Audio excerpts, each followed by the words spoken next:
give it. Sorry, do you know if these bathrooms are open at the end of this hall? Yeah, there's balconies there. Yeah. And then go. Where do the slides go? Gotta sign. Question mark. Did they link the wrong Wait, is this the slides? wrong slide? Did they link the wrong slides? I think so. That is so dumb.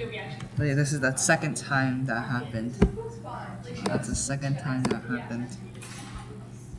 Alright. What's it called? It's this one. Yeah. Alright. Let's start. Okay. You can start. Yep. Okay.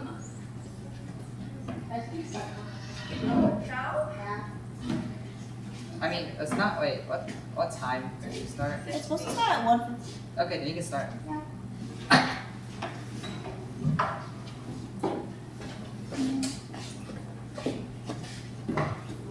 Okay, so we just wanted to give this presentation on increasing engagement in robotics to help you guys not only have a happy team, but also let outsiders know more about what your team does and some of the procedures so that they are more motivated to do things.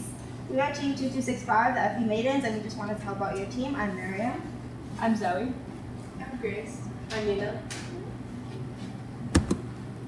So why is it so important to increase engagement in robotics?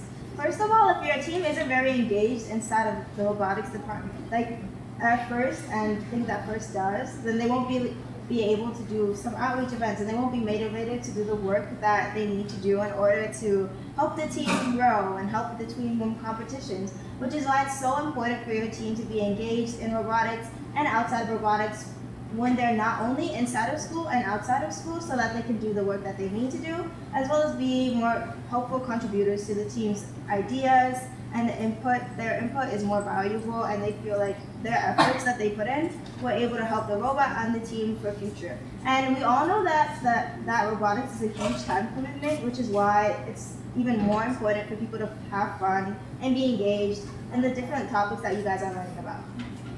Yeah.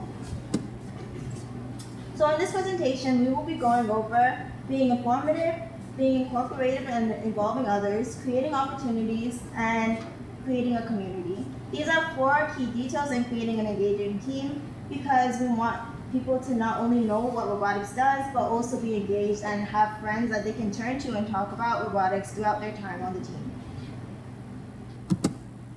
So first we will be going over being informative. This is such a key thing to do because I know that everyone who started off here, whether you guys did tryouts or not, you guys didn't really know what FIRST was about, and you guys didn't really know what robotics did. And I know a lot of people have misconceptions about the tasks that we do in robotics, and depending on your team, it can be even more confusing, and you can have different intersections and different departments. So that's why it's so important not only to tell your prospective members, and also outsiders in case you guys are doing grants or sponsorships, what your team goal is, and what you guys are motivated to do during your build season and post season. So you guys should let people know what robotics is all about. Like I said earlier, you guys want people to be motivated, so it's imperative that they know what robotics is. Many people thought that robotics is like BattleBots and the robots fight, but that is not what robotics is at all. Instead, we have competitions and we do tasks after we get a theme, so that is something important that you should let your team know about, and prospective members especially, they should know that it is not BattleBots.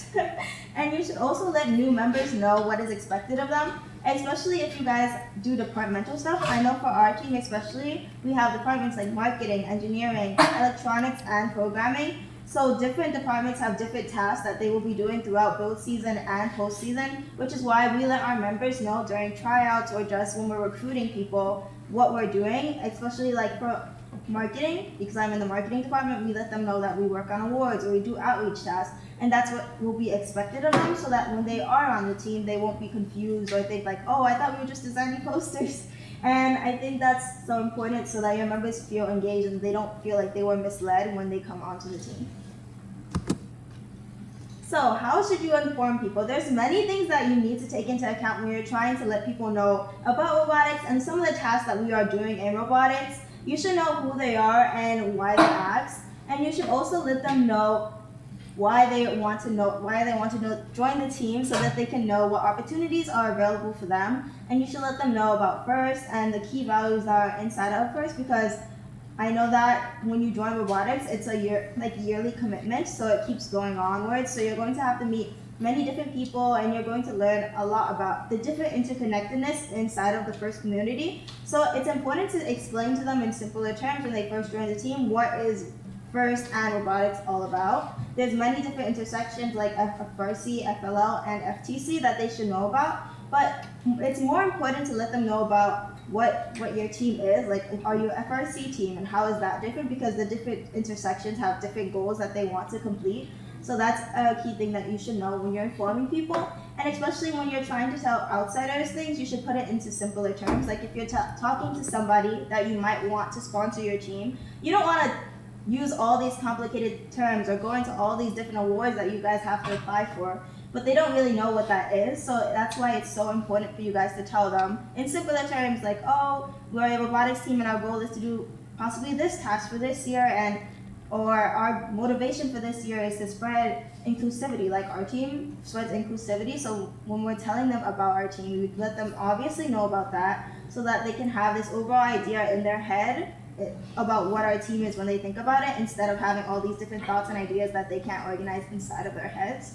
And like I said, these are some things that you should also consider, like who they are. Like if you're talking to a prospective member, you might not want to just tell them all these different things about what work you guys do inside of the department, because they won't understand what you guys are doing. But you should make it clear what you want them to do in particular, like what you guys will be doing in particular when you join the team, and why it's so beneficial for you to join the team. Whereas if you're trying to get your actual members more engaged inside of the team, you might want to use those more complicated terms so that they understand the task that you want them to do, and they understand what work they have to put in, and they aren't misled or confused when they're actually working on it. Whereas if you're talking to somebody for like a sponsorship or a grant, you might just want to let them know what's the benefit in them investing into your team and what they will gain out of it, as well as what are some of the successes that your team has had, so that they can have those ideas in mind and really take into consideration those different factors that you told them about when they're trying to think about whether they should invest into your team. And another key thing you should keep in mind is why they asked. Depending on who they are and why they asked, the answer can kind of shift, because each person has different motivators inside of their heads that they might want to keep in mind when they are talking to your team, and when they ask you the question like, oh, what do you guys do in robotics? Like if a friend asks you, what do you guys do in robotics? You can just tell them like, oh, this is what I did in particular these past few weeks. Whereas if somebody who's trying to like sponsor you asks you what you want to do in robotics, like I said earlier, you might want to tell them about the awards that you guys have won, or you might want to tell them about some outreach efforts that you've had to make it seem like you guys are a successful team. And it's just to keep in mind so that the people are actually engaged and they understand what you're talking about. Okay, here are some other ways that you guys should get people involved, because FIRST is such a huge part, like a huge organization, and there's so many different factors. There's a lot of things that people can do to be more involved inside of the team, which is a key factor in increasing engagement, which is why you probably want to let your members know about those opportunities that they can be involved in, to connect with the FIRST community, to meet other robotics teams, and to make friends during their time with robotics. So, like I said, if you don't know where to start with helping your team, you can let people know about mentoring opportunities. I know for our team, we have some of our members go and mentor other FLL or FTC teams, and I think Nina and Zoe was mentoring an FTC team at our school, and they had an enjoyable time.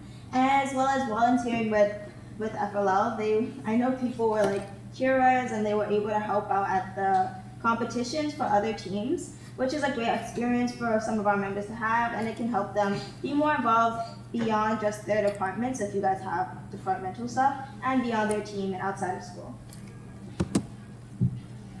I think one of the most important ways to improve engagement is to incorporate and involve everyone. Like, I'm a rookie, and I think like this team, like they've really like involved me, and like I get like a role in the team. So I think like you should incorporate everyone, even rookies, because like we're also like learning, and like eventually like maybe you won't be there to like be teaching us, and like so we want to learn, and like you should like incorporate us. I also think like giving a role to everyone, like for us, like our team, like we've like for engineering, like they gave us like each group like a section of the robot to complete. And I feel like it helps like in like productivity and like to just like to keep track of like different parts and like structures. I think like also encouraging everyone to volunteer and mentor is really important. Like today, this is like my first time volunteering, but last week I went to Hawk Talks, and like I think even just like going there and like not volunteering but just going, like you learn like a lot of stuff, and like there's like different like advice and like things, especially from like lectures like these. And of course, like you can give back to the first community as well as meet new people during this. You should also like ask everyone for their ideas and input, because like you want to work for something that like you kind of help decide, or like it makes you motivated to work on it. So like you should also involve people in your decision making. Some ways to involve everyone, like to be welcoming. I think something that's really been helpful to me is having like small lessons, like CADs, or some of my friends, they did like VS Code and circuits. And I think it's really helpful to incorporate everyone, especially rookies. Like you learn different things from each lesson that you can use in the future, like basic tasks. Like recently that was like my Lego CAD, and like I learned how to extrude like holes and like extrude and like measure stuff and make it symmetrical, which I'll definitely use in the future. Also like have deadlines. You can like create punishments and incentives for the deadlines, like strikes or shout outs, and this helps encourage projects to be done by set deadlines. Like it doesn't have to be like just one deadline for like the whole thing to be done, but like little deadlines which help like efficiency and to like make sure like everything gets done on time. I also think like making to-do lists is really important because it increases productivity and it like reminds you like what you have to do for like a specific meeting, and it reminds you to finish that. I think the most helpful thing that's happened is like small groups, because it prioritizes like both individual and group tasks. I think that's been really especially helpful for me because like I think our team like they separated like the rookies they accepted this year into like small groups with like 2 rookies in each like group, so like they were like a pair of us, and like we could both work with each other as well as like work with the other vets within our group. And it also like it helps introduce us to everything. Like I learned a lot from like the advice and like tips and tricks that like the vets have given me in my group, and it helps us like ask questions. Like you feel more open to asking questions to people you know a lot better, and it brings you closer to like other members of the team. And like that motivates you because like you feel like accountable towards like coming to the meeting and like doing this task because you have like a group of people that like depend on you to like do that thing. And it keeps everyone productive, and it like also promotes working together, which is really important for like a team. Okay, before I just start, like if it wasn't clear for us, our terminology, we use like rookies as people who is their first year on the team, and then vets, which is like veterans, anybody who has been on the team for longer than a year. Okay, yeah, but for me, like a really good way to increase engagement within robotics and FIRST as a whole is to create community in both like FIRST, but also just within your team, make sure that everybody feels comfortable. So, I mean, obviously, like robotics specific discussion is key. And it's really important as like a leader to enforce communication within your team and enforce everybody contributing to building your robot and designing, especially like when designing and building. It's really important to make sure that everybody is actively participating and everybody is, I guess, on the same page when it comes to things. I think especially for like sophomores and freshmen on the team, it's really important to make sure you're listening to all of their ideas, and it's not just like leadership or seniors who are contributing to the designing process. Like these are people who are at some point going to be in those leadership positions, and it's important to make sure that they really understand what's going on like currently. Also, robotics communication should just always be productive. It should never really be a debate. Like it's okay if people are on different, I guess, like want different designs, but ultimately you are all working towards a shared goal, so it should never really be like a debate. And just, I think it's important to like encourage contribution from everybody on the team and not just leadership, and just make sure that everybody is like equally contributing. So that was about like robotics specific communication, but also what's like for me personally is more important is non-robotics. That's just any communication that's not involving, like that's not during your actual meeting. Robotics is pretty much a build and friend group. Like you spend so much time with these people, especially during build season. You're spending like so many hours a week. So just generally, the more comfortable you are with your team, the more comfortable other people are within your team, the more engaged they will be. For me personally, like a big motivator for me to come to robotics every day and come to events like these is I'm doing them with a lot of my really close friends. And just generally, it really like improves your robotics experience if you have a lot of good friends on your team. Yeah, so I guess like robotics friendships like that just really motivates me to come. Also, robotics friendships can really motivate people to go to events like these. Like for me, what Miriam was saying, me and Zoe, we volunteer at FTC, or we mentor an FTC team at my school every Thursdays and Tuesdays, and I really enjoy it. Like, I really enjoy it, and part of it is because I'm doing it with my really close friend. Like we do it together, but I also feel like I'm contributing to first while doing this, like in the process of doing it. And also just like in general, it's important to have fun as a team and get to know everybody within your team. Like for us personally, we're like in the midst of like a Secret Santa within our entire team. And because of that, like I'm learning a lot about like, not learning a lot, but like I'm getting closer with people who I guess I don't communicate with a lot. Like we have a departmental setup and I'm in engineering, but because of this, like I'm learning more about people from like other departments. Also like last year we had like an ice skating event, and everybody like went ice skating together, and we all like, I don't know, it was really fun. And I think just generally that motivates everybody to go to robotics and be active and be like an active participator in robotics if everybody is just like tight and a close friend. Yeah. Also, this is just like the last and most important thing. Just listen like to, I guess, the needs of your team, like when it comes to communicating. I think a good sign of a robotics team is when everybody is willing to ask questions and everybody is constantly like asking questions and questioning things, because that means nobody is scared to, I guess, put their input in. So the more people are like, I guess, asking and questioning things, the more engaged they are.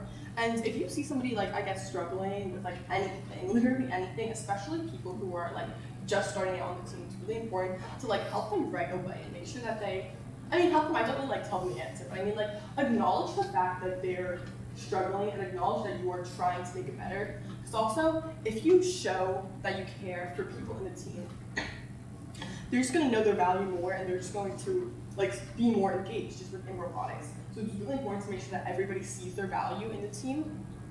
And also like about just involving people generally, like we had some issues, I guess last year, about how a lot of people, like, including like me, had a hard time like going to events and things like these. But it just, to like help people know their value, I guess, in that sense. Like Grace is here with us and it's her first year on the team, but she was like willing to come with us doing this presentation in front of all of you guys.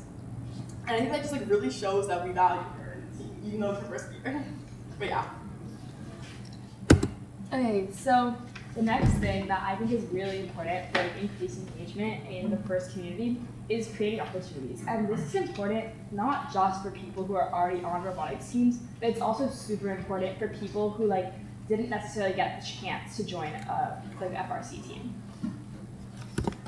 So as I mentioned, unfortunately not everyone is always able to join a FRC team or FTC team right away, and it's gonna be for so many reasons. It could be because of prior commitments or not knowing enough about FRC or FTC, or just not getting onto their school team right away.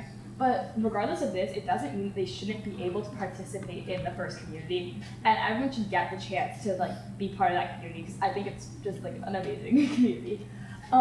And so creating like really easy and accessible opportunities for these people helps them get more involved in FIRST. And if they get more involved and more engaged, they also get more excited about first. And this can like help them like later on join teams at their school. So I know for me, I was like really uncertain about robotics in my freshman year. Like I really didn't know if I wanted to join. And like Miriam was saying, I didn't really know a lot about robotics was. I remember thinking that it was sort of similar to BattleBots, and like thinking that everyone just kind of like built their own robot. Like I was really confused about what it was. But for me, something that really helped me like make up my mind about wanting to join robotics and like realizing that this is what I wanted to do was getting to go to my school's interest meeting, and that was such a great event because it was like so open and accessible. And I remember like everybody could go, like half the school was there or something, like there, or not half the school, but like a lot of like freshmen were there, especially I remember that. But there were so many people there, it was like so amazing. And I remember like getting to see all of these like people who like in my eyes were so cool, and like they got to like stand up on that stage and like talk about something that they were so like passionate and confident about. And I remember thinking like what an amazing opportunity that was, and how that like really convinced me that I wanted to join robotics. So there's a bunch of different types of opportunities, but what I think is the best for like incorporating and like informing new people is to host events. So the first thing you can do is host events at your school. So like I just mentioned, there's interest meetings that you can host to help people get to know about robotics, but then you can also have open houses. And open houses I think are like, this also goes along with interest meetings, but I think they're like such a good way to just like display what we do in robotics and like what robotics really is. I remember my freshman year, like before I even like started at Bronx Science, they had this like open house during the summer for new students, and I went to that not knowing anything about the school, not knowing anything about robotics. But I remember getting to see this like massive like 50-pound robot like moving around and lighting up, and that was something for me that was so like eye-catching, and I was like, that's so cool. And another thing, I know this might sound like sort of dumb, but I remember they gave us these like little wristbands, for us, and just giving me like that little small piece of merch that really helped me like to keep thinking about robotics. And I think like those two things, like having something that's so like eye-catching and also just giving people a thing to take home, it's just like an amazing way to like keep them thinking about robotics. The next thing is like events with other teams. So joint events are such a great way to like incorporate new people and help them learn about robotics, while also like getting to meet new people who are already in the FRC community. And it's like events like this one, or even like Talk Talks, which someone mentioned earlier, I don't remember, I think it's great, but it's very similar to this. But they're like such an amazing way for like people to like, new people to learn more about robotics, and people who are already on like part of this community to get to like learn more from people who already know stuff. So I think those are so amazing. And also like teams are always gonna be so eager to like help out and like learn more. And also up here, this is a picture of another like sort of inter-team event that we did. It was this like FRC picnic, and it was basically a bunch of different teams all on Roosevelt Island, I think it was? Governor's Island, yeah. And it was just so much fun. And at that time, I was like a rookie on the team. It was my first year on the team, so I really didn't know a lot about robotics. And getting to go to that was so amazing because I got to meet like so many different people who were part of this like first community, but I just never met or talked to before because they were just like on different teams. So that was like so amazing. And then the last thing is that you should think about is hosting events with different audiences. So it's like it's good to think about like the different people who could be interested in robotics. And one specific like audience that's great to target is younger kids. So by targeting younger kids, you help to introduce them to robotics when they're younger, and then they get interested earlier on. And like I was saying before, that can like help people to like later on join like their teams. Like if they get engaged and excited about robotics in elementary school, then once they're in middle school or high school, they might be more likely to join FRC teams, and they also can know more about robotics like off the bat. So like I know that our team, we did something called Summer of Iron, which was basically where we made like these like simple presentations and like some like activities for little kids to help them learn more about robotics. So like for instance, I know that the presentation I made was like, I think it was engineering in like simple terms, and then we gave them this like project where they had to like build, they built like some sort of structure out of like cardboard or popsicle sticks or something. But it was like so simple, but like so easy, and it helped them like learn about robotics. And also the other thing is when you're doing events with little kids, you want to make sure that these activities like really target little kids and are for them, and they're not gonna be like too complicated for them. Yeah, so The other thing to think about is how to actually start creating these opportunities. So some starting steps are to reach out to other teams to coordinate like inter-team, like I don't know, like events with other teams. So like for instance, like okay, honestly, I think like teams are always gonna be so excited to like get to like introduce new people to robotics. So never be afraid to reach out, and more often than not, like they're gonna say yes and they're gonna be excited. So never be afraid to reach out.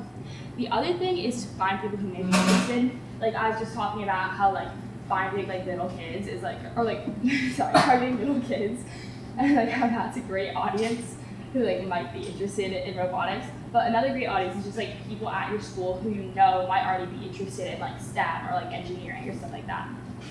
And then the last thing is spreading the word. And so there's like tons of great ways to do this. You can like put posters up around your school. But another thing is like just like social media. And I think social media is so amazing because it like, especially like in this like day and age, like it has such like a widespread effect. Like so many people are like using Instagram. I know for instance, our team's Instagram, we post a lot on our Instagram, and like some of our posts are just like generally like what we do in our meetings, which is so great to just like show people what robotics is. Then also like announcing events and just like sharing what we do at events on social media. Like I know we do that as well. And then the last thing to remember is to use the resources you have. Like creating opportunities should never be expensive or like too hard. So yeah, especially if you're doing something with little kids, like you should remember like to just use what you have. You can give them like cardboard, like popsicle sticks. It's not that bad, but yeah. So guys, we were wondering if you had any questions for our team and anything that you just wanted us to clarify. You guys ever mentor an FLL team? Yeah, we have mentored FLL teams. Currently this year we are mentoring FLL teams. I know that we are helping out with NSLA, which is one of the FLL teams in the Bronx. They started last year and we're helping them get organized, and there's a lot of different aspects in mentoring FLL teams, so we just let them know. We ask them what they need help with, and then we ask if any of our members have the time to commit to helping them and on the days that they meet. And then after we set that up, we just email them and we keep contact with those people.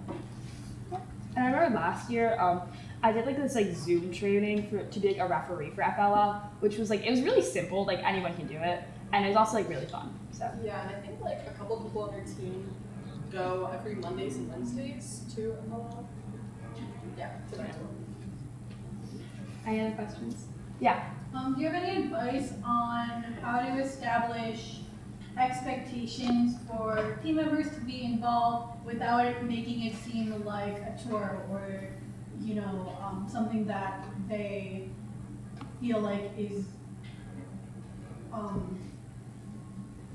you know, like not fun, or without making it feel like you're pressuring them to do it, you're making them do it. It's another thing they have to do, you know. I would say like kind of Grace was saying, like reward and punishment. I think if you're like rewarding people for good work, they're automatically gonna be more motivated to do what they need to do. And that also like doesn't really feel like a chore. Like if you're like, I mean like reward obviously like what do you like, it shouldn't feel like you're like only doing it for a reward, but I just think that's a way how for it to like not feeling like a chore. Yeah. I think another thing is like a lot on our team, it's like students communicating like to other students. I think that's like really great to get like, okay, I feel like it sounds like less like a chore when it's coming from a student as opposed to when it's coming like from like a teacher. And we also have like expectations. So in the beginning of the year, we let the members, our newly prospective members that we accepted onto the team, everyone just signs an expectation contract so that they know what's expected of them when they join the team, so they aren't shocked if anything. Like we also have a strike system, so after 3 strikes, you're no longer on the team. So we have a strike system for that, but for more like outreach events, it's more optional for our members, and we just let people know who else might be going sometimes. And then because of that, when they see other members that are joining on these different events, they feel more motivated to go on them.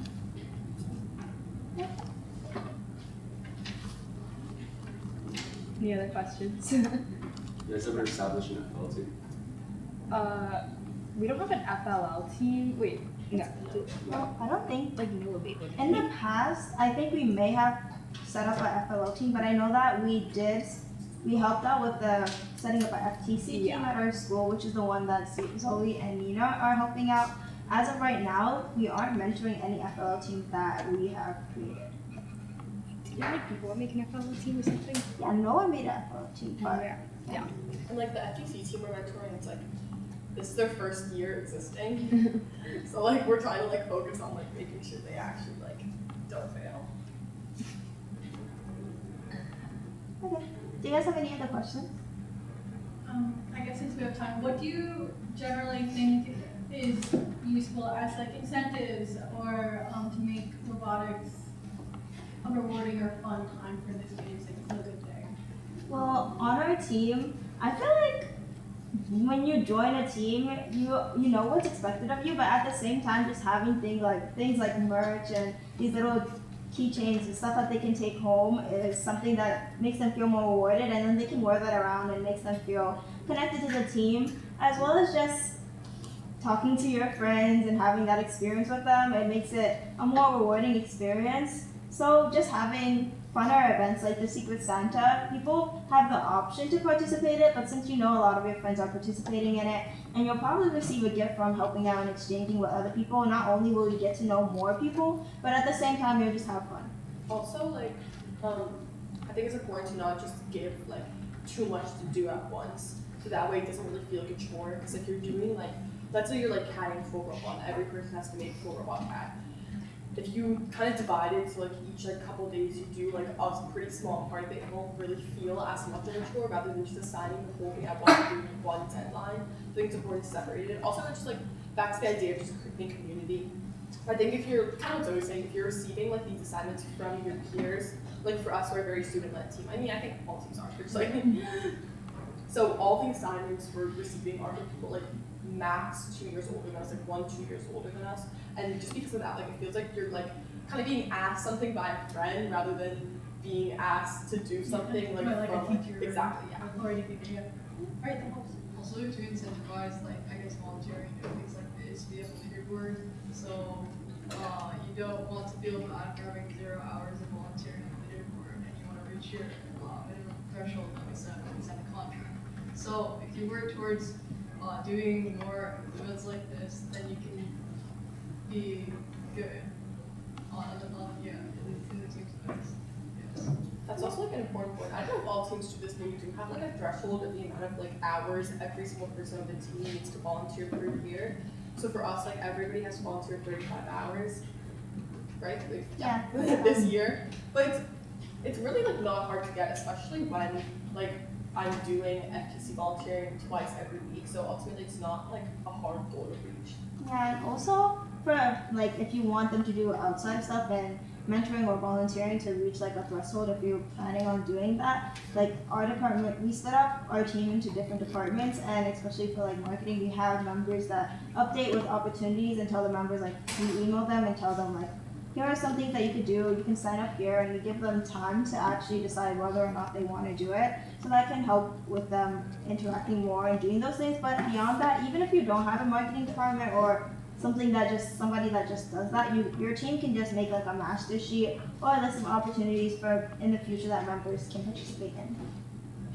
Yeah. Do you guys have any other questions? Okay. Thank you guys. Thank you.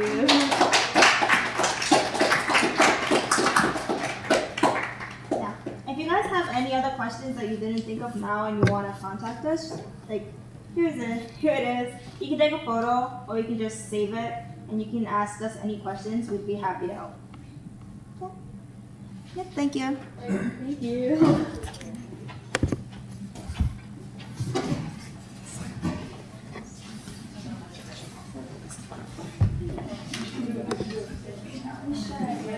No, you should.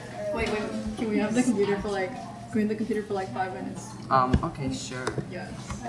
Just sign out of your calendar then. Okay. Should I start shortly? Okay. I should make a little story about. I'm just taking a photo. You guys are doing it. Yeah. Wait, did you just want the thank you? It's like, oh, we just present like. Yeah. You want the title? What do you want? What like? I mean, you can do the title, I guess.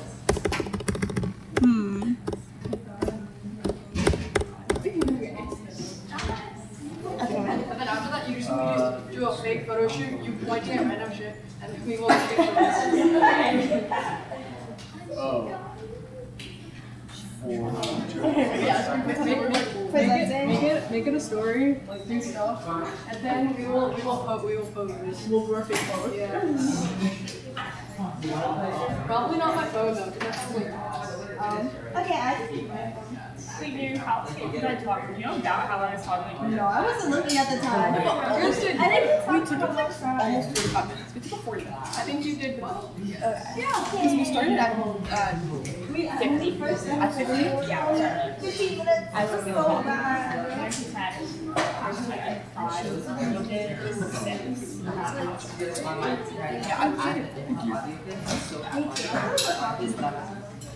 Okay, actually, you're the lot to say Where am I gonna go? I have to say this before the time. I feel like I really talked to them about it. It's fine.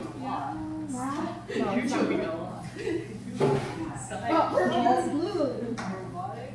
Oh, yeah, use my shirt. Oh, that's No, a your shirt is like pink. You're sure not pink. Yeah, I think that's how pink. Oh. It's okay, I forgive you. Yeah, it's cute. It's a little. I It'll be like deleted in like 20 Yeah. It'll be gone soon. Are you making a fake photo shoot? Is it? Yeah. Just like point. Okay, let's just go through. Miriam. Yeah. I mean, you know the leaderboard and stuff? I mean, Miriam Point. Oh my gosh. all mentoring opportunities, I did that. You're wearing sack of color switch. And you're wearing black, you know? Yeah. Phone. Miriam Point. Phone. Who's phone? Phone. Someone's phone You does need not. your phone. Oh, yeah, Someone's phone that doesn't no. have a home button. I do. Wait. I don't even. Yeah, no, it shouldn't have a home button. Mine does. That was the joke. Okay. How should you get into the mindset? What are you Be thinking candid. about when you Be talk? candid? Yeah, Okay, candid. what are you thinking about when Just you like kind of read it out. Like, look. Yeah, how you should inform people about mentoring and interacting with other people on the team. Now, you guys should just tell them about opportunities that you have, and it's very helpful to let them know like This looks what. really awkward. Okay. Wait. I did give it to you for presenting too, so. What else should you guys consider? You guys should let them know who they are and why they ask. Then you should keep in mind that these people don't understand some of the terms that we're thinking about. So just keep that all in mind. So when you guys go are presenting downstairs, that. and then you know where Am I good? so it's across. Should we do a different one or not? How much time do you have? But instead Let's go. That's mine. Should I do the create me? That one's the group section. Yeah. Wait, did I skip Oh, it? here's. Can you meet us after that? Because we. Oh, I'm supposed to be here. This is a picture of Shen Yang teaching us about strategy and like encouraging us to join it. Yes. Can you join in? Yeah, but I didn't do all the assignments. But The scouting? yeah, I Do did. your scouting. You have more than one pose. Oh yeah. Make it dynamic. Do like this. Okay, like Like. I think strategy is really important, and like that's why I joined it. Her presentation was really good. Okay. I said 8. All of you. I love communication. It's absolute key. Yeah. So, as a leader, it's really important to enforce communication within your team.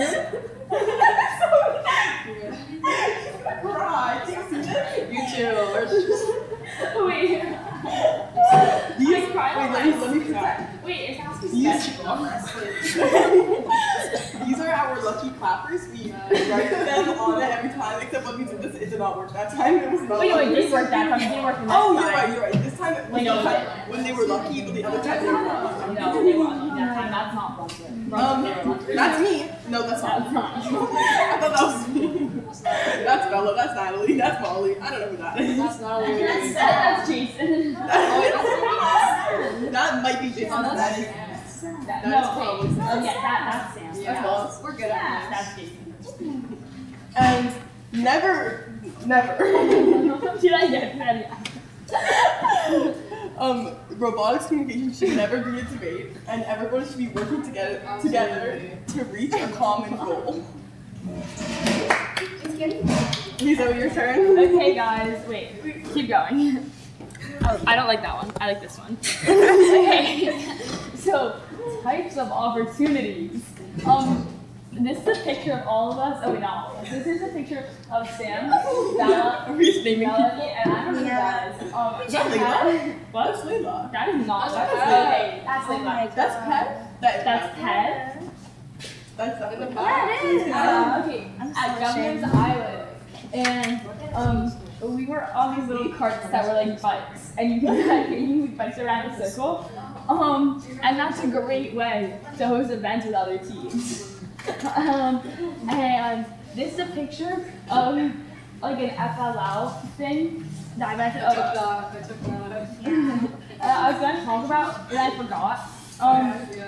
You were the Yeah, you're right. Okay, we're done. Hey, do you want more like group like for the end slide? Miriam, you should also post that picture. That's fine. Cause like works. Okay, you guys have No. Wait, ask me again. Wait, beautiful picture. Yeah, that's their ideal. That's what their ideal. Wait, one more Wait, group wait, photo. stay for the group left. Like the end? Yeah. Okay. Wait, no. Get in the shot. Get it? Hop in. Oh. Do you want to be like on the other side? It's so dark. Because I don't have merch. I'm like, oh, do you want merch? I brought merch and I didn't wear it.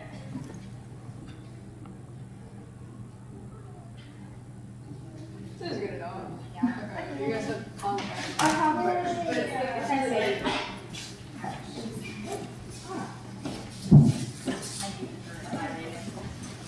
Oh, wait, it's cute. Wait, it's cute.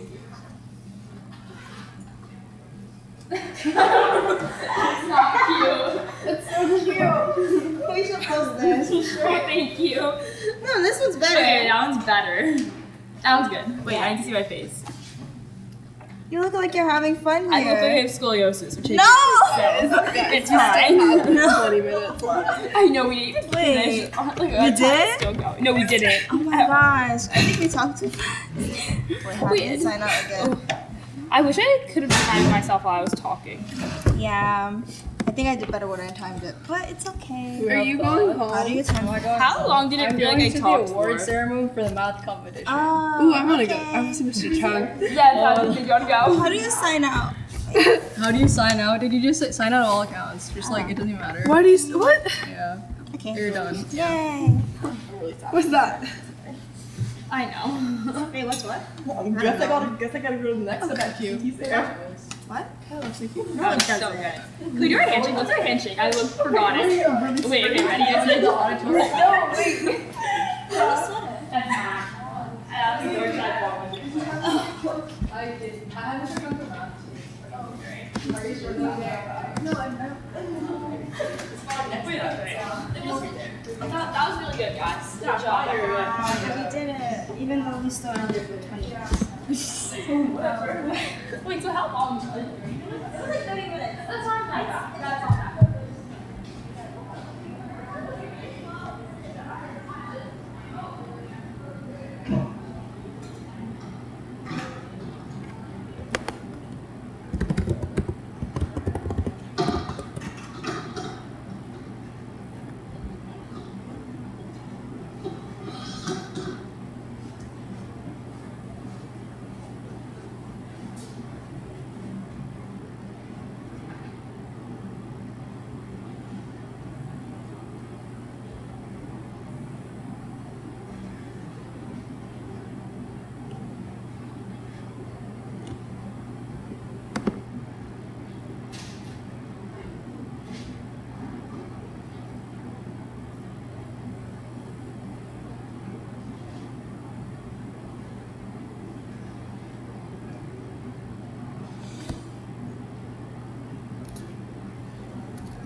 why did everyone think up here, bro? Hmm?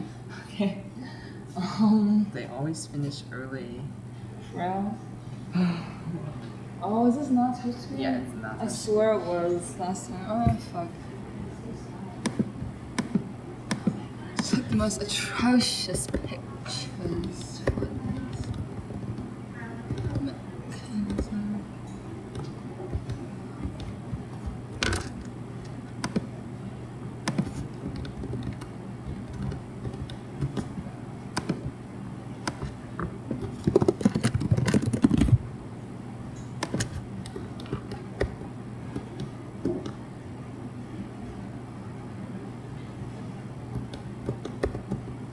Hi. Let's use the laptop that's here. Let's use the laptop that's here. Yes.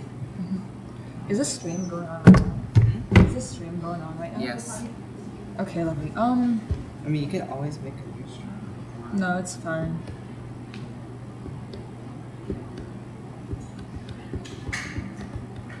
And the mic works, right? Okay. Do you have to stand next to the laptop for it to work?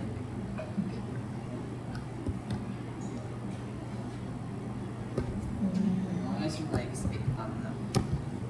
Okay.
low in stereo. I think the other lectures have yet or no? I don't think so, because Blaze is super popular. Oh, okay. I think everyone's at Blaze. There's a 5-minute. Yeah. Oh, I didn't write it on the post. Alright, we have leadership here. I'm gonna poke through Xiaomi. Did you check the other one?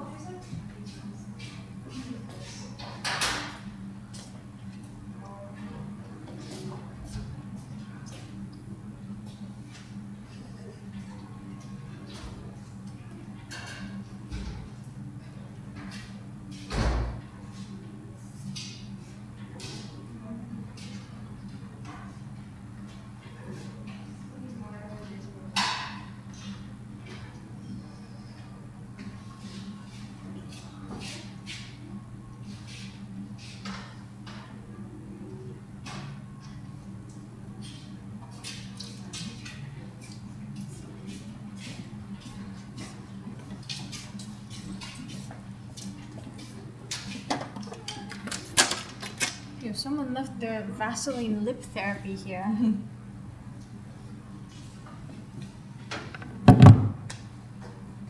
How are you feeling?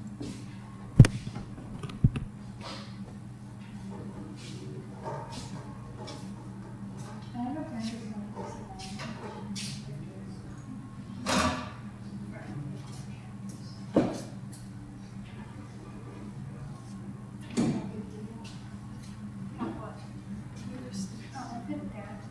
There's only two.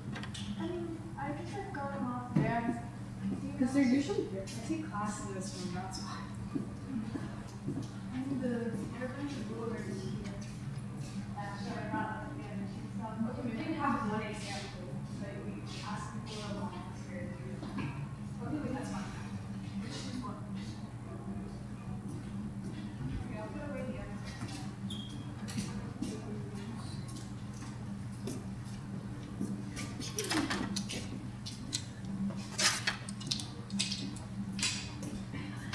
Okay, what class do you take here? Forensics. I didn't know that was a good thing in class.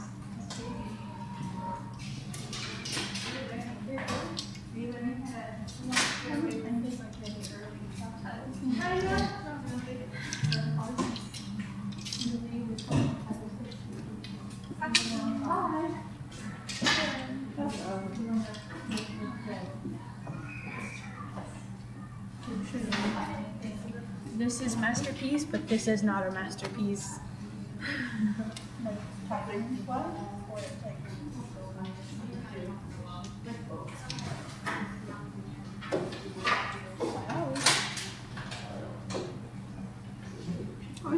They're all Blaze. Yeah, they're all at Blaze. Should we wait for Blaze to end then? Yeah. I mean, there's a 5-minute passing period. Passing period is crazy. Should we tell them we're sending? No, we wait for people to get here. Yeah. Is Blake going over his time? Is he? He should have ended by now. Wait, can you check it? Can you check his shoe? Is he? Where is he presenting? Lectural A, I think. Yeah. Wait, so you telling me there's a whole lecture hall of people like watching the Zoom call? Yes. I mean, Blaze is always the most attended. Wait, no, they're starting the new one. Oh, no, they just ended. Lectural A? It's the strategy. Yeah. Okay. I want to wait until Alice gets here because I'm going to ask her to be my photographer. We also need Cindy here. Yeah. Well, I mean, she's probably going to get here before I like see. Probably. That's why you are talking Korean to me, so you can take pictures for them. I'm not talking that much. She has like 30 slides. Cindy? Okay, but they're like quick. I guess. And also, I think it's like pretty even. Girl.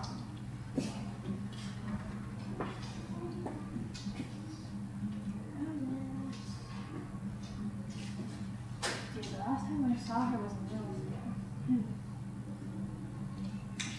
She's here. We are not presenting to such a tiny audience. Okay, let's wait for like 5 minutes. Then we'll have 30 minutes total.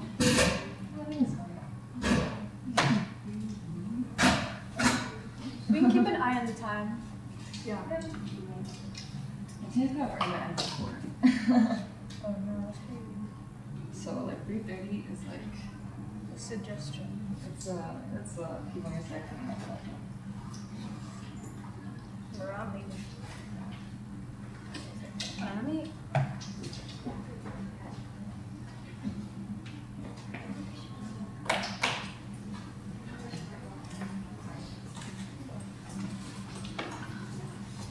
Okay, guys, we'll be starting soon. Thanks for waiting and coming.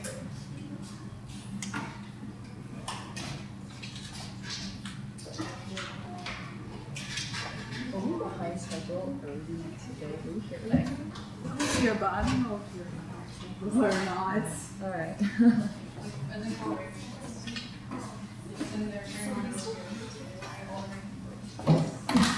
I think it's only because it's the play went like a little long.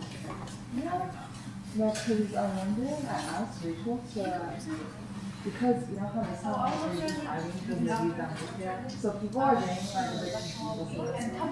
So I asked her to like, you know, ask mom to advise people to like, one day she remembered to do that. Oh, my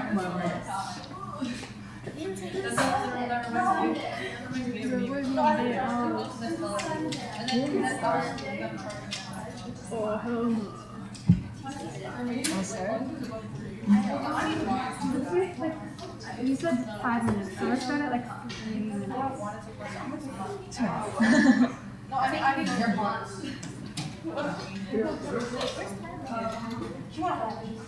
She went home. She got picked up. Wait, is it recording right now already? Yeah, it does. Is it like recording already? Yeah.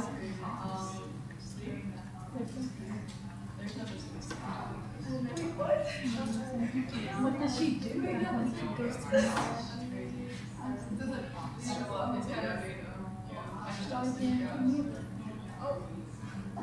We should get started. Let's use that schedule. And then no, my mom's like don't work anymore. It's like I just don't wake up. Knowledge is better. Such a It's upstate. Oh, do you like live here? No. You take me here every single day. No, we didn't all like, can you like drive? No, it takes 5 hours. And that's not, that is not something I want. Well, that's good. Also, I am kind of disappointed.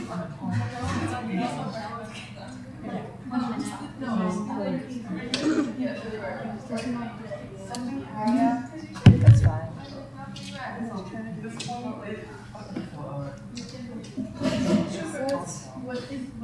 I think it's great.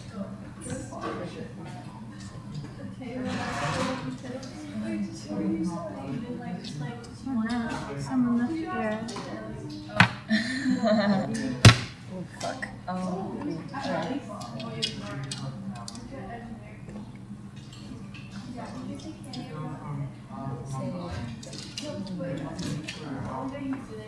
Okay, that's fine. okay, guys. Whatever. We're going to start our presentation on how to mentor FLL. Alright. So, yeah. My name is Victoria. I'm in FTC 479 Stack Fusion. And yeah, this is my second year mentoring FLL. I've given a presentation kind of like this before, like 3 months ago at Cornell Tech, and that was super cool. And I'm mentoring like 2 teams right now. I'm Cindy. I'm from 694 FRC StuyPost, same as Jen. And I actually attended Victoria's STEM Cornell presentation at the STEM Center for Cornell. And currently I'm also working together with Victoria to mentor a team that's very close to our school. Hi, I'm Jennifer. I did FLL for 3 years in middle school, and I have since coached and mentored teams locally and also in Puerto Rico, so that's been really cool. All right. So just to get a show of hands, can you raise your hand if you know what FLL is? Okay, keep your hand raised if you mentored FLL for at least one season. Okay, perfect. So let's start with what is FLL. So FLL stands for First Lego League, and it's basically the first robotics competition for like middle schoolers and elementary schoolers. So ages 9 to 14 is the bounds for the ages. And in terms of how you compete in FLL, each team, like there are 3 main parts of it. So there's the innovation project, the robot game, and the core values. And we're gonna get into each of these 3 ideas right now. So we'll start with the innovation project. And so the objective for this is to have a research project that's made by a team. So it's going to be in the format of a problem and a solution. And the theme, it changes every year. And so this year the theme is about sharing our hobbies and interests. And so the goal is to have a 5-minute long presentation about this research project. And that can be in the form, in like any kind of form, like a poster board, skit, song, or dance. And like Jen, when she did FLL, she had like a fun little song or dance or something. And yeah, it's pretty cool. So when you start mentoring a team, you would start from step 1, but like you should generally try to figure out where the team you're mentoring is in the process, because you might be mentoring a team that already has a bit of experience. So just like gauge that when you first start. But starting from the get-go, you want to sit down with your group and brainstorm some like problems and solutions. So for example, for this year, for the teams I was mentoring, just to begin with, I would start by asking them, what are some of your hobbies and interests? And then we would list out the members' hobbies and interests on like a piece of paper. And then we would go from there. And then after that, you want to figure out some problems and stuff with these hobbies and interests, like problems with like how we can share our hobbies and interests. And in terms of brainstorming these problems that we want to solve, try to figure out a specific target audience so you can have a more like concrete solution. Speaking of solutions, that's your next step. You're gonna want to brainstorm some solutions. And these can be pre-existing ideas, like you don't necessarily need to come up with something completely, like groundbreaking, because this is at the end of the day something for like elementary and middle schoolers. But for example, last year the theme was like the environment and stuff and how we can protect the environment. And then so one team that I know of, they decided to specialize more in like hydroelectric energy, and then their solution or their problem was that like how dams, they like block fish from getting to where they need to go in terms of migration. And so their solution was having fish ladders, which is actually a pre-existing idea, but it's something that they could reasonably like build and present a solution about. So you want to make sure your solution is in some way sort of related to STEM, like technology. You can like build or code, and yeah. And step 2 is research. Once you decide on a problem and like a target audience and figure out like possible solutions, you want to start like prototyping your idea. So for this example of like the hydroelectric dams, their prototype would be something like a very primitive fish ladder that they would construct. And like throughout the year, they would continue iterating on that and improving it. So you can use something like cardboard, glue, Lego, anything like that. Doesn't need to be too fancy to start out with. And then step 3, reaching out. So FLL places like a really big importance on like finding experts to interview. So this can be an expert in the very broad sense. So for example, because let's say you want to do a project about like art, your expert can just be an artist or like a carpenter, right? So someone who has experience like with the problem or idea that you're working with. And in terms of this like finding an expert to interview, is going to be mostly the responsibility of the mentor. Like, if there's a team member who has a parent or a friend or someone who can fulfill that criteria, then that's fine. But also the mentor should take some of this responsibility, because you don't want to have like 10-year-olds cold emailing people. It's a bit sus. And then when you actually get that interview, make sure to come up with questions, because you don't want to show up to your interview and then just have no idea where to go. So make sure to be prepared, because this is their time, then you don't want to waste it. Is there a requirement that you have one or more than one, or expert? Well, having an expert is just like one of the criteria in the rubric. So if you don't have an expert, you can still do well, but it's gonna really benefit you to have at least like one person that you reach out to. But more than one is okay too. Yeah, of course.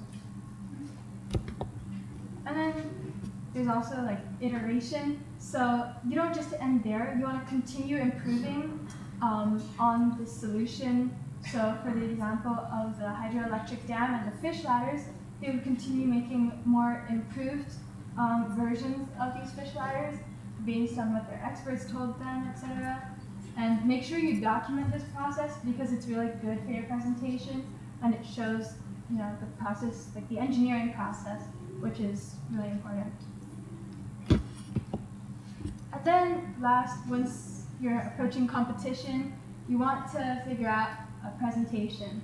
And so this can be any form, like I said. It can be a trifold board, or you can have some fun with it, do like a skit, a song, or a dance.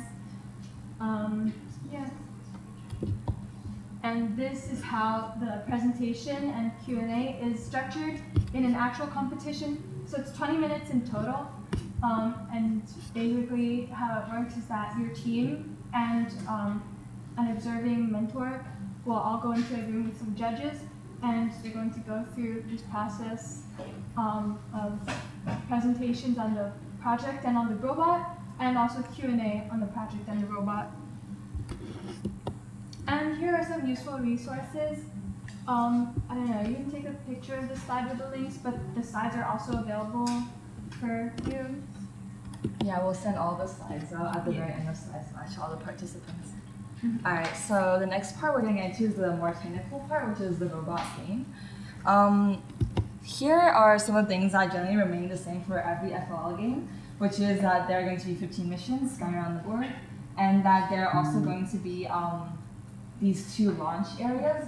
Your robot and all the attachments must be able to fit within these 2 launch areas, but if your robot is able to, I think I'm going to slide on this. Right, if your robot and all the attachments for that robot is able to fit in just a single launch area here, and below a certain height, you automatically get 20 points, which is really like freebie points if you think about it, and it's really important to keep that in mind. While the robot is playing on the field, so like this area, the kids are not allowed to touch it. You cannot bring your robot from one launch area to the other. If you do that, you'll get a penalty, and we'll explain a little bit more about that later on. But while it's in the quote-unquote home area, which includes this whole part and the other side as well, in that area, the kids are allowed to add attachments on the robot, remove attachments on the robot, and generally just touch it. But you cannot move it from one side to the other. Okay. Explain this.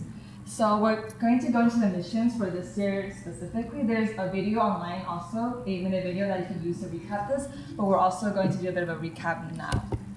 So there's a 3D cinema, that's the title of the first mission. Essentially what you do is you pull down these orange levers and you make the dragon pop out. This is a sort of you either get 0 points or you get 20 points type of game, so there's like no middle point type of deal. You either completely fulfill the mission or you don't. Which is different from this one, which is called the theater scene change, and I can go to the next slide for this. So if the mission mechanism is a sort of 3-scene mechanism where each scene gets a specific color, and if you press the little, again it's an orange lever, if you press it down, the scene will change to a different color.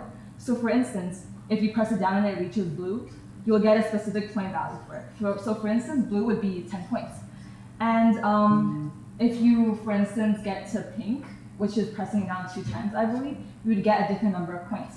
And the cool catch to this is if the opposing team and your team achieves the same color scene. So for instance, your opposing team reaches the pink scene and so do you guys get a point bonus. So in a way, this is how First is trying to like establish like cooperation, gracious professionalism with like the opposing team as well, right? Immersive experience, pretty easy to explain. You press down another, the lever and stuff are always orange. You press it down, you move it, do something to it, and you get points for that.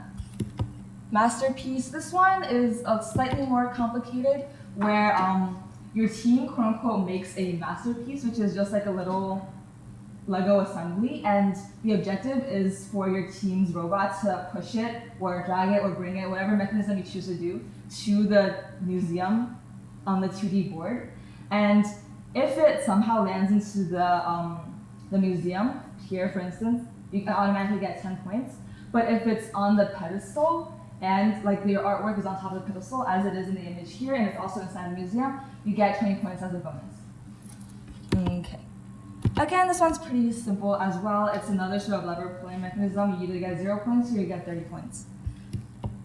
This one's slightly more complicated, music, concert, lights and sounds. This is like a 2-step problem where you pull down one lever to take down the lights that are here, and then you pull another lever to turn these little speakers inward. And in total, you can get 20 points. But if you only fulfill one of the steps, you can still get 10 points for each.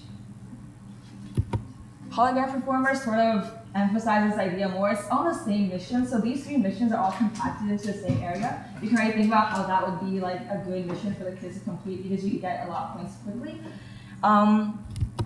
What you have to do is you push it in, push this orange part in, and the performer pops out. Yeah, the one in the center. Okay. Rolling camera, this one is slightly more complicated. There's like a point value for system for this as well. Essentially what you do is your robot pushes pulls, I'm sorry.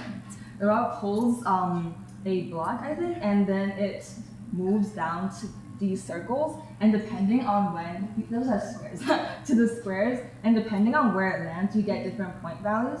For instance, I mean, it's really just the further it goes, the more points you get. And you can already see it here, like you get less points if it travels less distance, you get more points if it travels more distance. Pretty simple. Movie set is, this one sort of has a point value system as well. You have to drag an object into a 2D location. This location is like a movie clapboard. And if, it's also like a pulling mechanism. You can see that all of the pulling mechanisms have a ring like this. That again, you think about how that would be different from like the pushing or the pulling of the lever, the robot. The robot has to pull these little circles into a specified location first, guaranteeing that the object that it's pulling lands in a specific location, and then if the ring can also land in a specific location, you get more points for that as well. That's why you can see you can get 10 points for just making sure the object is in the right place, and another 10 points for making sure your little ring is also in the right place. Okay. Here, you can sort of see you get 10 points if the object is here, and you get 10 points if the ring is down here. Okay.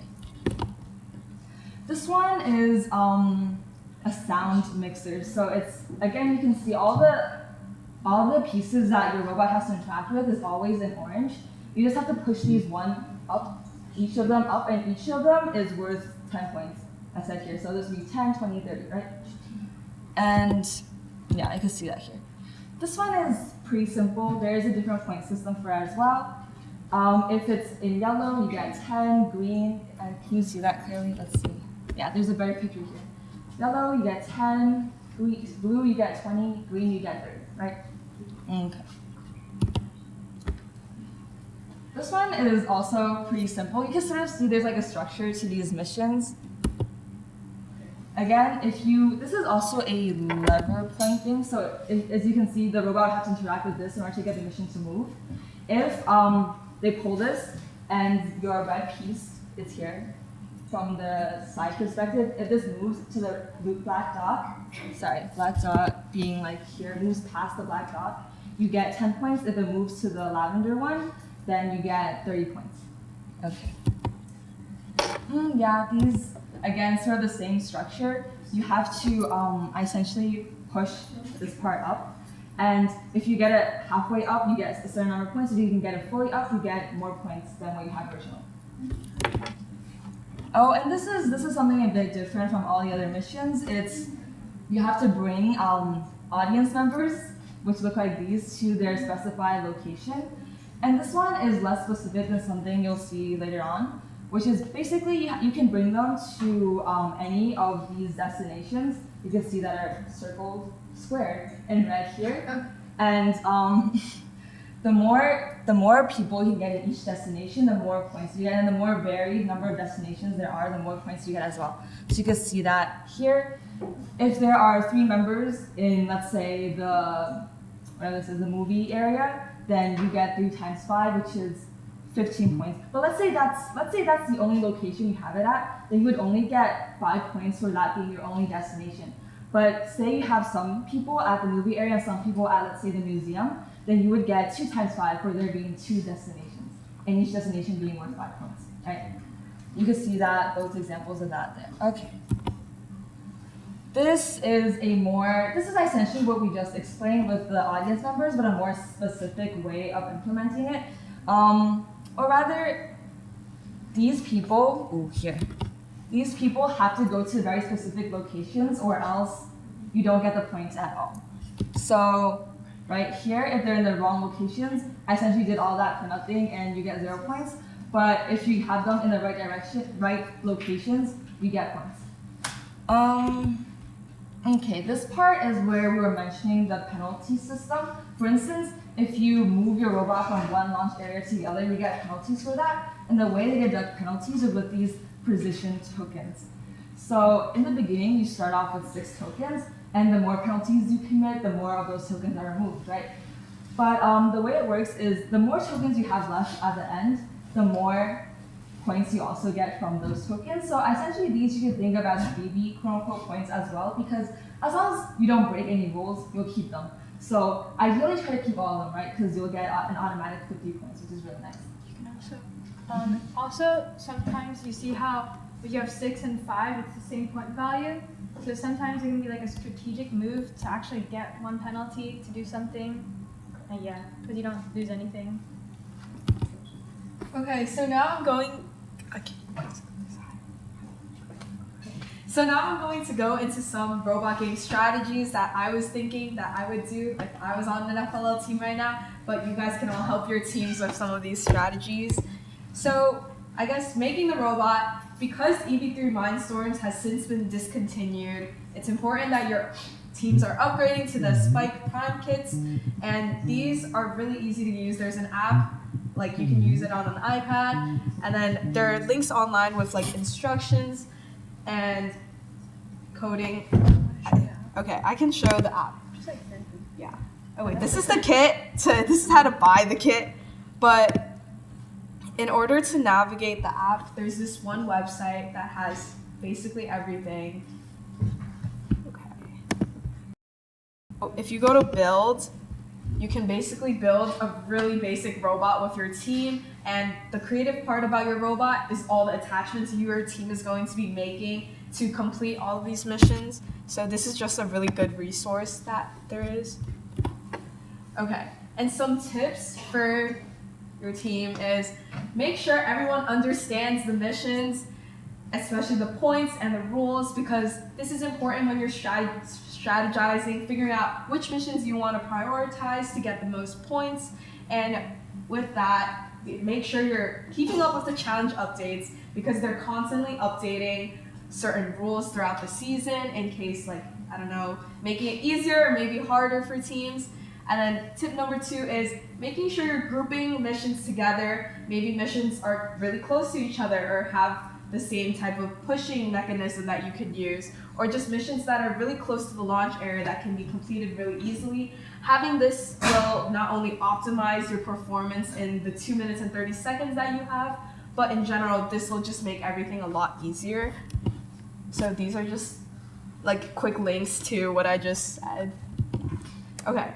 Number 3, set goals for your team. Making sure that you guys understand and the team understands that having all of the missions completed, but maybe with like a 20% success rate is not as good as having maybe 1 or 2 missions completed, but they work every single time. So knowing that quality over quantity and comparing, again, prioritizing certain missions over others based on your team's like level, and making sure you're planning before you're just like, okay, let's do these 3 missions just because they sound the coolest, but making sure that your team is brainstorming, maybe this attachment can work for 5 missions, so we should focus on this one attachment rather than having multiple attachments for multiple missions. And for code especially, writing pseudocode helps like everybody on the team understand what they're trying to do, and having mapped out where you want the robot to go and maybe completing more missions than one on a certain run or path.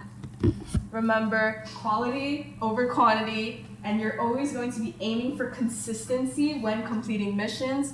And also, your strategy will change over time. You're going to have new ideas and better attachments. You're always going to be improving on this. So don't be really like stubborn with like one attachment, because you're always going to be improving these.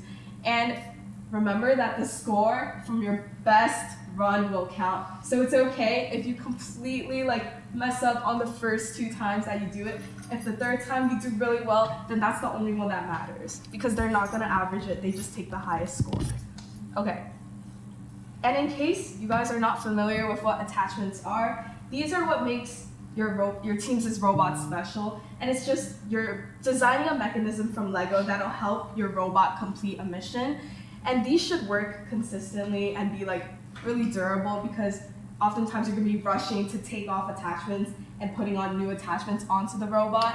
And then it's important that you're brainstorming attachments before you actually make them, because one attachment can work for multiple missions, and FLL makes it really like obvious for some of these, so it's just a good thing to keep in mind. Okay, and a quick thing, passive attachments are ones that you're just using the robot strictly to move it. So these are like really simple pushing in, like the robot pushes something in. But active attachments, these are attachments that can work on its own. So you will be coding active attachments, like if you're making an arm move a certain amount of degrees, that would be considered an active attachment, whereas a passive attachment is just something that's fixed onto the robot. Okay, so now I'll be talking about the ways you can group these missions. So there are 4 missions that are really close to the left launch area and 5 that are close to the right launch area. So these are missions that teams will likely prioritize because these are closest to where you will be starting, and it's also really tedious to be watching the robot just move slowly to a farther side. Right, okay, and this is what Cindy was talking about earlier. Mission 1, Mission 3, these are both pushing mechanisms, so you would likely have similar attachments for these 2. Oops. This one as well, but these you're pushing in, so you're pushing this orange lever in, and you're also going to be pushing this one in. So these would likely all use the same pushing attachment. For these, you'll be pulling. So pulling toward is this really weird mission where you're trying to make this move over there. And then for these 3 missions, you're just pulling something up, pulling the orange levers up. And then these are the weird missions where you're actually repeating the same action multiple times. And for this one, you're pushing multiple times so that this chicken moves. But for this one, if you push 3 times, that'll change the scene to get the highest amount of points. Yeah. Okay. And these are like special missions where it's like kind of weird, because essentially you have this lever on like the flat mat, and you're gonna be trying to be pulling it from one side to the other. And then for this one should go up, and this one should also go up. So these are like weird missions. And then this one is like you're dragging this orange so that this boat moves to a specific area. So these are just like special missions that you can't really categorize. And then these 3 missions are really similar, because essentially you're just pushing something into one of these areas. So you can group these together, but I would not suggest working on these missions because they're like not that many points. And also you'll find later when you're strategizing that you can do some of these while doing other missions, but I don't think teams should focus on especially mission 14 and 15, where it's, Okay, and potential routes, which is what I was saying earlier. So if I was on the FLL team right now, all teams start in the left launch area, the red area.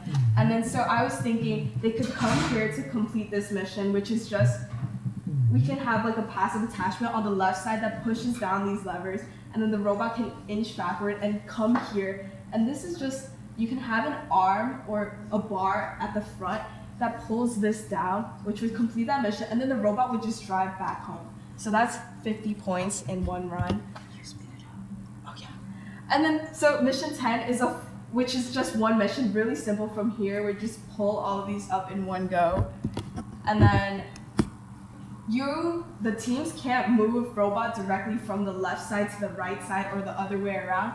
So one way you can get it over without having like a penalty taken away is you can complete a mission here, which is just pulling this thing up and then moving directly to the right side after that.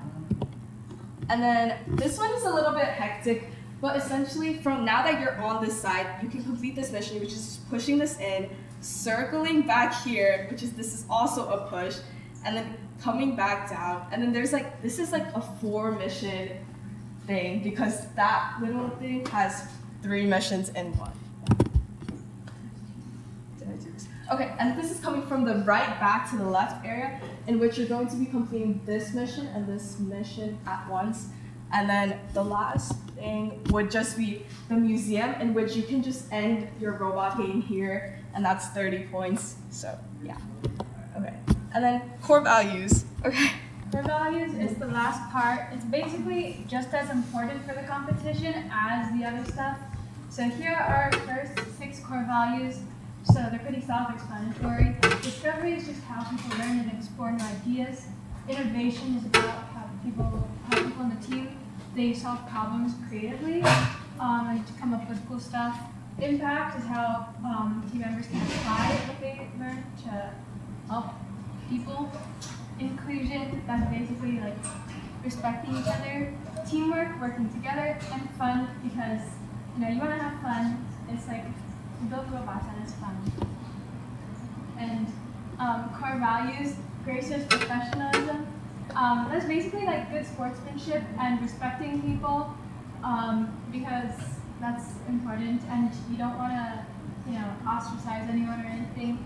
Cooperation is kind of like an amalgamation of 2 words, cooperation and competition. So it's basically how you can compete with other teams while also cooperating with them.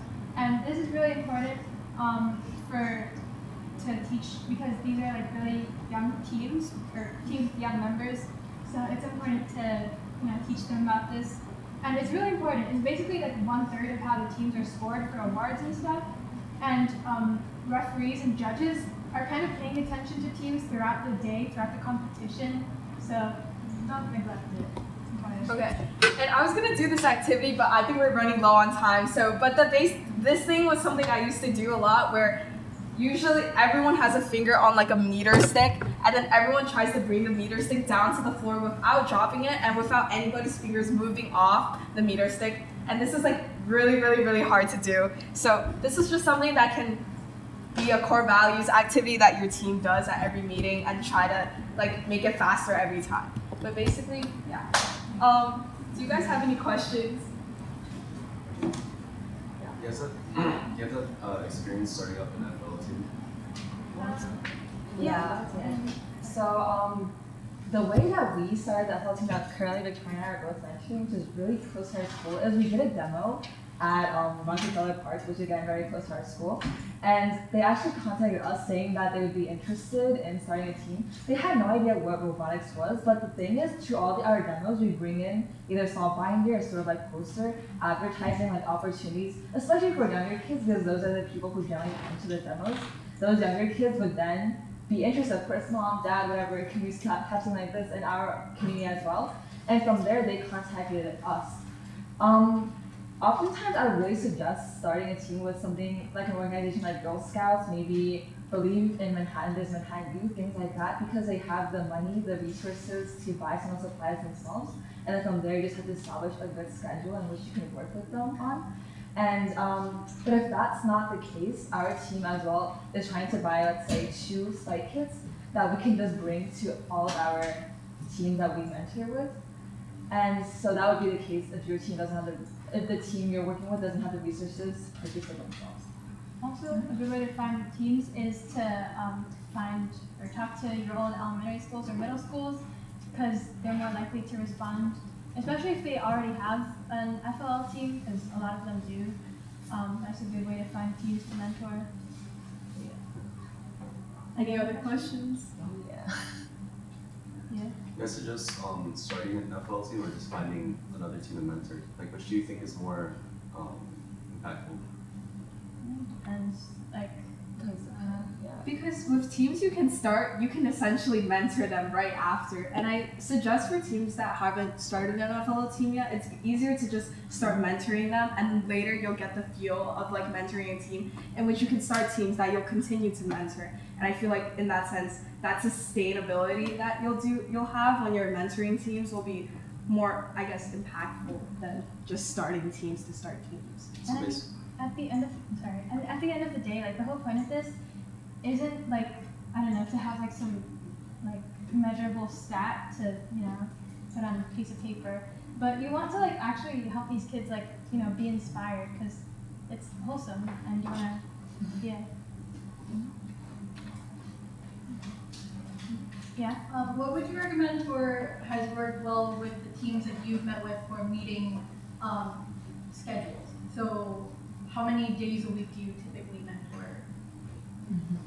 Generally, we meet with people like once every week or once every 2 weeks. Sometimes they have their own meetings a little bit more often than that, but in terms of how often we meet with them, it's, you know, once every single or 2 weeks.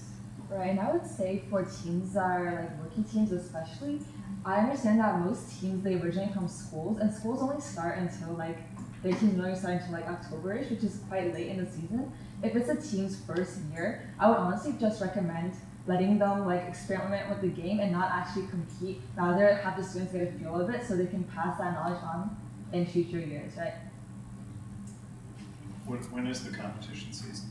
The competition season The first calls start in January like 13, and that's for qualifiers, and then champs or regional champs is in March. So they had state championship last week. Yeah. Oh wow, New Jersey is so speedy. Wow. So I'm from NASCAR. We run one of the FLL tournaments. They typically run all of the qualifiers like late October through November. We're one of the last ones. We send the kids to states where they have 80 teams at Mount Olive High School. So that's the first week of December. And the reveal is And then the reveal of the game is like over the summer. Yeah. So they kind of start the season over the summer. and you guys have the people start same. meeting in September. You have the same reveal in the summer, and then you don't compete until January. Yes, so we have more times than the New just Jersey like teams. Yeah. Okay. Any other questions? I wonder what the difference between the two states are, right? Yeah. How much that time is either procrastinating or No, I know. And it's definitely like kind of, I've mentored before, so a lot of the teams that are well established will do things in the off season to prepare for the new one, or maybe they'll like make other projects to practice in the meantime. Yeah. But there's invitationals in New Jersey in the spring that don't count for official like off seasons. Okay. If no one else has any questions, we thank you all for coming. Thank you. This was really fun presenting. Thank you so much.